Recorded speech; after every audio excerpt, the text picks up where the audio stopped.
afternoon. I'm Joe Catrambone, CEO of the Stuart Martin County Chamber of Commerce. I should know it by now. I've said it enough times. Welcome to Talkin Business.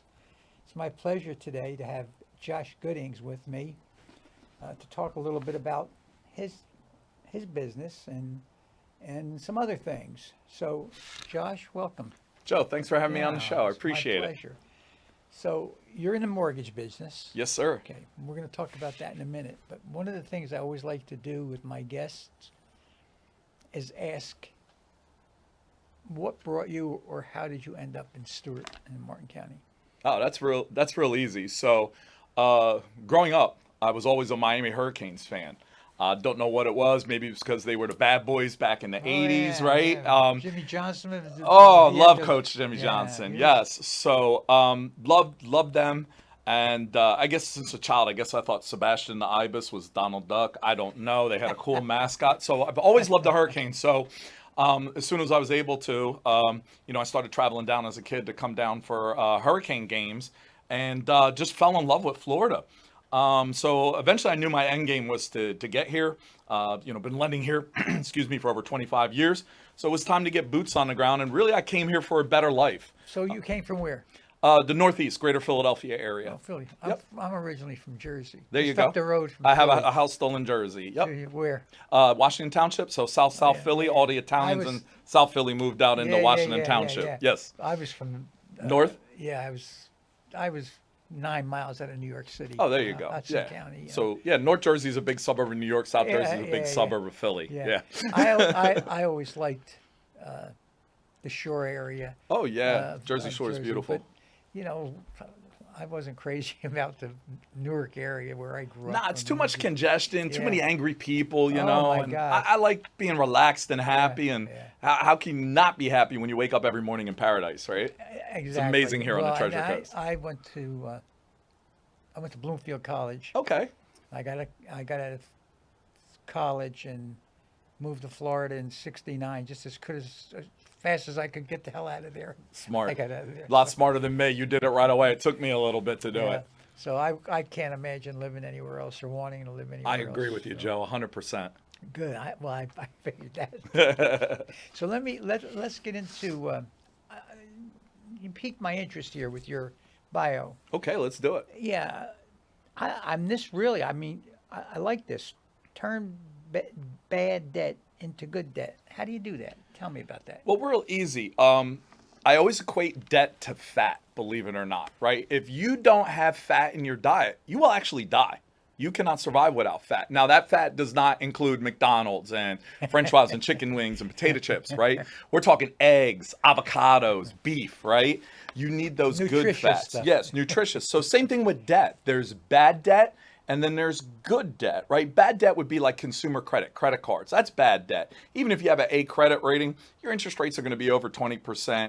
You're paying tons of money in interest for material things that you probably didn't even want or need, right? That's bad debt. Good debt would be taking out like a mortgage because it's tied to an asset, right? Taking on an SBA loan to grow your business because that's going to allow you to generate revenue.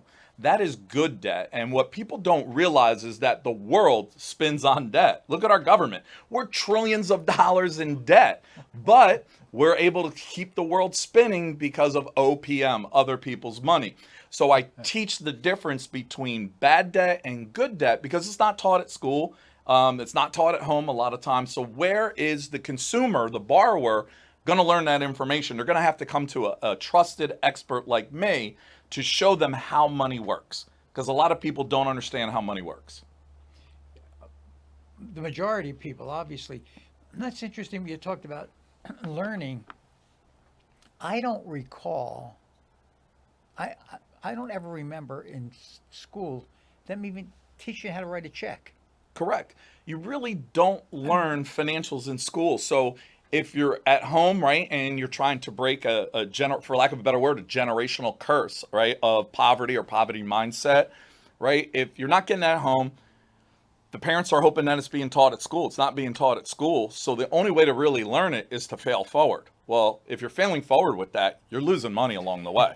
And that's a hard lesson to learn. So if I can help my clients avoid those pitfalls, now they're able to build generational wealth better, quicker, and faster, and not having to fail forward like rest of their peers. Okay. Learn how to buy the right way. Correct. So it's never the price, it's the terms, right? So I always like to say a joke. No, we're you know, to talking people. real estate right now. Yeah, On the 100%. Real estate, mortgage, or anything in life, actually, because it's never the price, it's the terms, right? I always say the devil will give you everything that you want in this world, but he wants your soul. No, thank you. That's a raw deal, right? And I always tell people, I'll joke around and say, listen, I'll buy your house today for $1 million, right? Would you sell me your house for $1 million? Right now. 100%. You want the keys? Yeah, done deal. But here are my terms. I'm going to pay you $1 a month. You still want to sell me your house? I don't think so. No, right? But you could brag to everybody at the chamber, yo, Josh Giddings just bought my house for $1 million. Okay, Joe, where's your $1 million? Oh, I got my first payment from Josh, $1. They're going to say, what are you, an idiot? Right? So, and that I'm reducing, expanding to ridiculous, but that's to drive home my point, is everybody is taught price to price shop when you really got to look at the terms, right? Because if the terms aren't favorable, it doesn't matter what the price is. Yeah, that's so true. Yeah, right. Right. And that's simple to. It's very simple, but Yeah, it's so overlooked. yeah. And I'm very big on the basics, right? You know, you want to get strong, push-ups, pull-ups, body weight squats. You don't need fancy gym equipment, you know? People forget about the basics, and I'm very big on the basics because that gives you a strong foundation. Good advice. Okay, leverage debt to build wealth. Correct. Well, we talked about that a little bit earlier. It's that old added saying, right? It takes money to make money, right? The key word is investment, right? So if you want to invest in Bitcoin or invest in Tesla, what do we need? We need money. We need cash. So yes, cash is king. It really is. So what I do is I teach people how to leverage debt and turn it into money where you're covering that debt payment and you're cash flowing a profit. So at the end of the day, I want everything leveraged because I want to use other people's money. So then that way I can free up my cash to do more of what I need to do. You mentioned something that intrigues me, and I'm embarrassed to say I don't know about it, but can you tell me a little bit about Bitcoin? Yeah, absolutely. So cryptocurrency, I truly believe, is the wave of the future. I mean, we see it right now. Who really carries cash right now? They're stopping to make pennies, right? Because it costs 3 cents to make a 1 penny. penny. I mean, that's the dumbest thing in the world. So everything's digital, right? We pay our bills on our phone. We do everything online.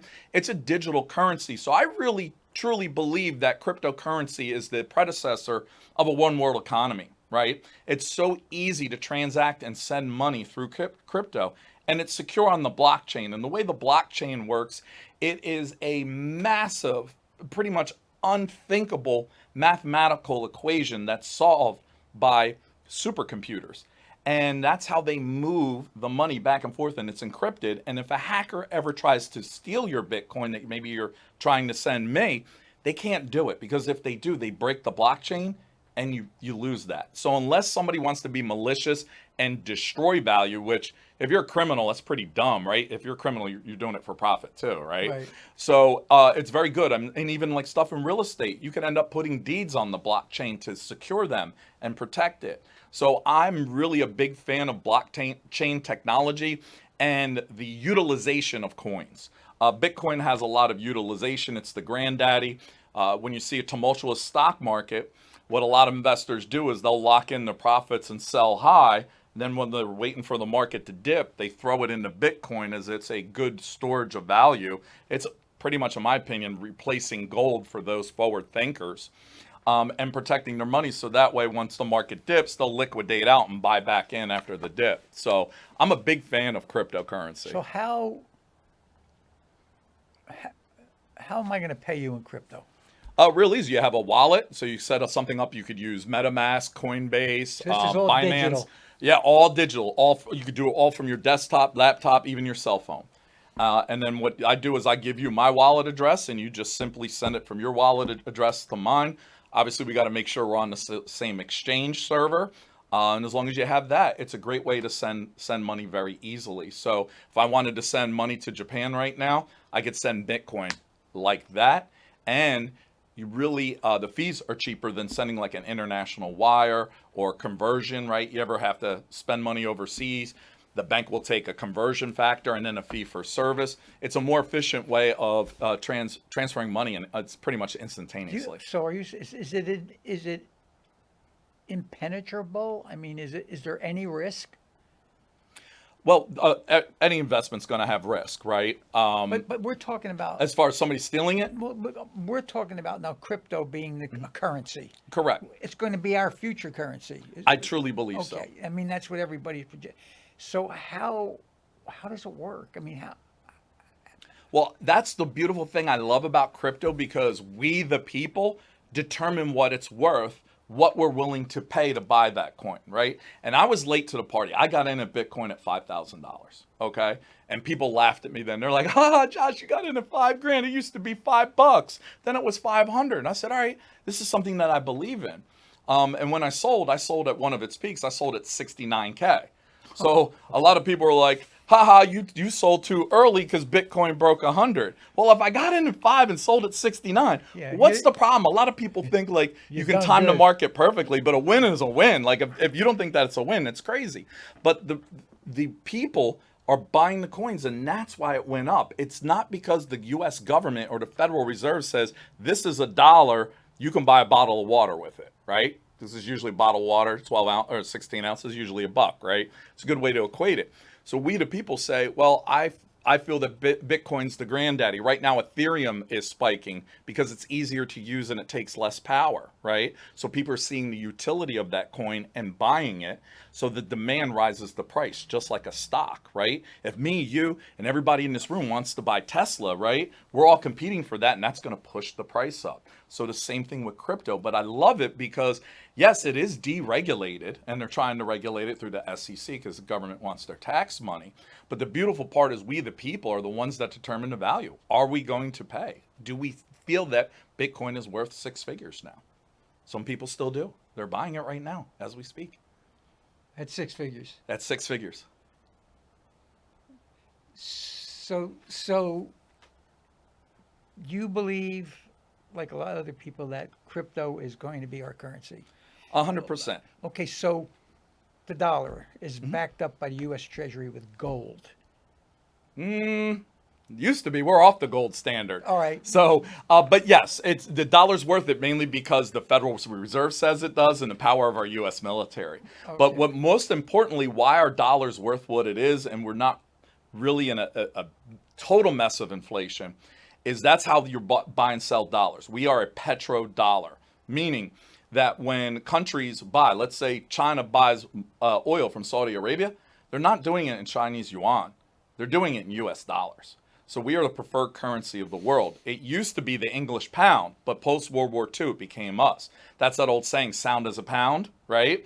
It was because they felt that the British currency was one of the most solid and stablest currencies in the world. Currency, sure. It was. But then after World War II, when we became the superpower of the world, we took that over. So as long as we control that petrodollar, we're the kings. And I truly believe that petrodollar will now go to crypto because now it makes it easier for all the different countries with all their different monies. If we're all on one currency on the blockchain, it cuts down on those fees. It strengthens the one world economy. I truly believe this is the predecessor. Do we know if one of them is going to become it? No, who knows?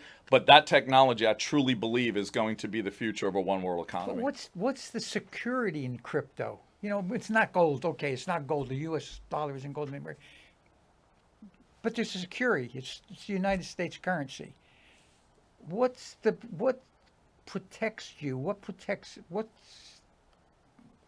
crypto? The free market system where we the people determine what the value is. You could put the coin up. When Bitcoin started, it was worth a fraction of a penny. I remember. Right? And now it's boomed up because of the demand for it. So it starts to snowball, right? Just like how our dollar stays high because there's the demand for the dollars, right? You go travel overseas, you try and hand them pesos. They're like, no, dollars. I want dollars, right? Okay, so I can go anywhere and cash a dollar. How do I cash crypto?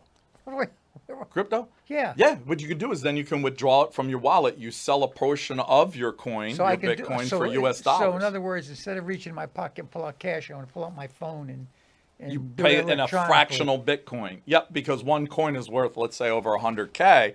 You're not going to spend that to buy that bottle of water, but you're going to use 0.0000001 of that coin to buy that bottle of water. So yes, it can go fractional. I know it's mind blowing. I've been an early adopter. Especially of my generation. Yes, buddy. exactly. You're probably like, what? You're telling me that this is all, I can't touch this money, I can't smell it, right? I want to have a roll of bills in my pocket with an elastic band around them. Yep. And I too think it's a predecessor too, because if all currency goes digital, right, now governments are getting their tax money, right? So cash under the table and stuff like that, it'll definitely create a black market for cash, no doubt about it. Is that a good thing? Well, I mean, we have a black market for pretty much everything, so I think it's going to happen whether you want it to or not, unfortunately. So in here you say technology, high tech and high touch experience, modern tools that enhance, not replace the human touch. Let's talk about what's available. Absolutely. What should we be doing? Yeah. What technology should we incorporate in our everyday life? 100%. So we're a very big tech-driven company, right? Technology is great. Old days, I used to have to put mortgage files together for an underwriter. You know, this thick of paper, stacked up credit reports, pay stubs, tax returns. Everything was all paper, everything. It's all gone electronic because it's more secure, more efficient, more faster, right? So what we do is we leverage technology in our business. You ever call customer service, right? And you want to talk to a human being, right? I just saw your face, right? Button mashing. It's annoying. Sometimes we're human beings. We want that human interaction. But we also love technology because technology makes our life easier. So in our mortgage business, we're not a robot and we're not fully human. I say we're a cyborg. We're the best of both worlds, right? We leverage technology to make us work more efficiently. So we use, online applications. We use automated underwriting. We also use AI for underwriting, income calculations. So like AI, if you're not on an AI boat, if you have a job that can be replaced by AI, you need to get back into school right now and find something else because AI is coming for you and it's here to stay. And I use it every day. It's an amazing tool. So technology number one right now is AI by far. And we also talked about crypto. I love cryptocurrency. I really do. Well, I know, and one of my previous guests involved in AI too, and I know I've got to get the chamber immersed in AI. And so one of the questions I'll ask you is, what will immersing AI into chamber operation, and I don't know what that means, but doing that, what benefit is that going to be for our members? It's going to be huge for your members because you will be able to work more efficiently in the chamber, okay? Also, it will allow you to do more with less manpower, all right? So you'll be able to help control costs and still make the availability of us becoming members of the chamber cost effective for business owners, right? So you can offer more without having to raise your prices, right? Which is huge. And I love the technology end of it because it's faster, more efficient. If a system or process can be automated, AI can help you do that. So like your email blast, setting up your events, AI can help you with all that. It can even help you create a flyer for the chamber events. Oh, I know that. It's amazing. Yes. Or write a letter. Yes, write a letter. Yeah. I haven't used that yet, but I know there's an app that I could call up and say, I need a 3-paragraph letter to my members telling about the following events coming up. And then all of a sudden I've got a 3-paragraph letter composed. Absolutely. Written professionally. I mean, it's just so it just incredible. replaced the job of a copywriter. It really did. It just took that person out of business like that. Yeah. And made it easier for you because you got it on demand and not having to call a copywriter and say, oh, well, I need to edit this, and you're waiting to go back and forth. You just prompt it what edits you want to see, and it's done in a matter of minutes. So like I had to create an Excel workbook. I couldn't find one of mine for a blended rate calculator. Couldn't find it for the life of me. So I whipped out Excel and I started to clack away and start building my cells and put my formulas in. And I was like, Doy, Josh, what the hell are you doing? You have Chat GPT. I went in there, prompted it, made it. I looked at it. One formula was broke. I told it, hey, fix this formula, make it amortize. Boom, it did it. In 5 minutes, I had a beautiful Excel book right there that probably would have taken me an hour and a half to do. So I was able to move on to other income generating activities because AI literally prevented me from wasting time. Are there, are there, is there anything in running a business chamber, is there anything that you must have the human do that AI can't Well, provide? obviously, I mean, a haircut, a plumber, electrician. So when I think Yeah, of manual people stuff. that Yeah, work with their hands, yeah, that's a different they're going to be story. safe, but they're still going to need to incorporate AI into their business. It can help. But like if you're a copywriter or even some of our underwriters, right, in the mortgage business, we have automated underwriting. We have AI bots that literally can scan your tax return and instantly calculate your qualifying income for a loan. So I just eliminated that job from somebody and it lowers costs so that way we can keep rates and everything cheaper for our buyers. And we also run more efficiently.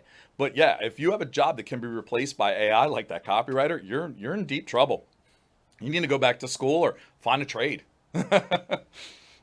It's mind-boggling. It really is, and I know it's the wave of the It's here future. and it's here to stay. It is. Yeah. You know what is mind-boggling to me? What's next? Exactly what What is is next? Did you think in your generation that you would have a computer in the palm of your hand that can do anything and you could actually carry a conversation with a robot? no? Me either. Me either. My generation, I couldn't either. I was one of the first kids in computer class, two fingering on a Commodore I 64, still do moving that. a mouse to draw a little house. Now I AI still can do do a that. full rendering of a fake house, and you're scratching your head going, is that house real or not? It's incredible. It It is. really It's is. amazing. It's mind-boggling. I It mean, it is. just every day I wake up and think, what's new? What's new today? What's the newest thing? Yep, absolutely. So you got to change with the times, otherwise it's Absolutely, going to hurt your business for sure. absolutely. And that's great that the chamber's putting those initiatives out there to help our members. Yeah, well, that's what we're there for. I mean, it's. Is there anything like you just said, a barber? But let's talk about chamber staff, what they do. Yeah. Is there anything that a computer can't do that they're doing? Well, I think the biggest advantage that you have with your chamber, what makes it special and why I joined the chamber, is the relationships, right? You cannot have a relationship with a computer. If you do, you're a little weird, and if you're doing it, hey, that's cool. That's your business. I'm not here to judge, right? But the relationship and the So, gals, Amy, Amber, so warming, welcoming, and they took the time to say, Josh, tell us more about your business. Who are your power partners here? Who can we help introduce you to? yeah, They Amy's were great at that. They both are. and that's the They're relationship, and that's something that cannot be replaced by a okay. computer. Yeah, it's So the human. the human element, and that's Yeah. why I said we need to be a cyborg. We need to leverage technology to make us better at what we do, but we cannot eliminate that human element. So these companies that you can't talk to a human, you're button mashing, you're missing it. Few buttons, the easy stuff, sure, have an auto attendant do, but if I really need to speak to somebody, there needs to be an option for that. Yeah, I insist, like our voice message at the chamber, at any time you hit zero, it's gonna cancel everything and you're gonna get to one of my staff. And that's amazing Hit because a zero. lot of companies don't give that option. So Eh, you're on the right track, leveraging technology, but saying, hey, you're a human being. If you need to talk to another one, we're going to Yeah, make that and happen. what's frustrating, as you know, is it was when you have to hear all of the options. That Hit don't one even for this. pertain to you. No, but you have to listen But to you have to go through it because you got to see, oh, I need to hit number 7 for what I need. exactly. And it's always the slowest prompts. Please press 1 for, and you're like, come on, come on, come on. I'm on lunch break. It's crazy. We live in a crazy time. We do, absolutely. But exciting times Oh as yeah. well because I embrace change. A lot of people fear it. Yeah, no, I love it. I'm up for it. Like, what's the I, next I, challenge, right? I like change, not just for change, but if it's going to improve something. Improve a Because, benefit, right. Yeah, that's change. But change just to change. So I mean, okay, but when it means something, improves your operation, improves what you're doing or your lifestyle or whatever it might be, that's a good thing. 100%. Couldn't agree with you more, Joe. Well, we're winding down. Did we miss anything? I enjoyed this. We It's probably good. go on for another hour. No, we definitely could. But hey, look, if anybody's looking to buy, sell, or invest in real estate, whether it be residential or commercial, my name is Josh Giddings with the Giddings Group. I'm a local lender here, been lending for 25 years. Obviously, you see it's more than just a mortgage, right? Absolutely. And that's what we do is we help you get in the best possible financial position. So if you want somebody that's going to be nurturing and explain the why behind things and help guide you through the home buying process, I'm your guy. Okay. Thank you. Joe, thanks for having Very me on. interesting. Thank Very you. knowledgeable. Thank you.